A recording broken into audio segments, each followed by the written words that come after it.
klaro nagsulti manggod nga dili mabayran, dili kayang mabayran sa tao ang iyang kalag nga mudong sa langit.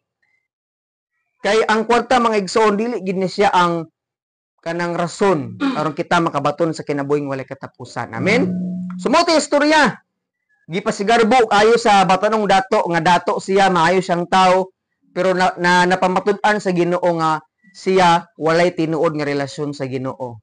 Muna nga sa ako nga punto mga igsoon, ining kagabion bisan pag-unsa ang atong naabot sa kinabuhi, bisan pag-unsay atong gipangandoy sa kinabuhi ug unsay atong dangatan karon, atong hinumduman na kitang tanan mga matay ibabaw sa kalibutan. So ang pangutana ini karon kining ang mga tawo nga gasigi og gukod sa kwarta, sige gukod sa pagkasikat, sige gukod sa pagkagamhanan, sige gukod sa kining mga bisyo sa mga kalingawan sa kalibutan. Sure ba na nga maghatag na to og kalipay human matapos atong kinabuhi?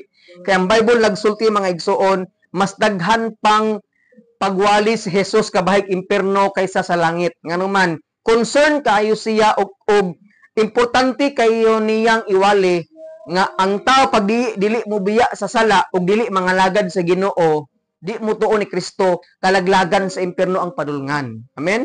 Muna nga si Kristo sige siya gwali. Nagani sige gwali anang city square na nga sige na sila gwali bisag way maminaw. Kaya ang ilang kasing-kasing manggod kalipay nila nga highigugma nila ang mga tao nga dapat yung mubiya sa sala. Balik-balik ra gid ilang wali nga biya sa sala tuoy si Kristo. Ngano man ang mga magwawali concern kaayo sa kalag sa tao. So man nga sa atong kinabuhi kining atong tagaag importansya ang Dios sa kinabuhi igsoon.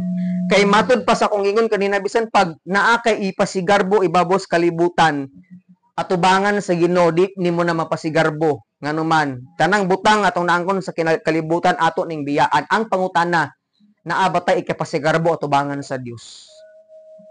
So kita nga mga Christian, salamat sa Ginoo kung Christian ka. Nganuman makapasigarbo ka nga makabaton kag kinabuhing walay katapusan kung tuuhan nato sa tinuod og naatay tinuod nga relasyon sa Ginoo. Kitang tanan nangandoy mga dato maka-sustain sa pangadaw-adlaw, maka-negosyo or tanan gusto pang sa kinabuhi, mo taas ang kinabuhi, pero atong pangandoyon labaw sa tanan ang ato ang relasyon sa Ginoo og si Jesus atong kinabuhi. Amen.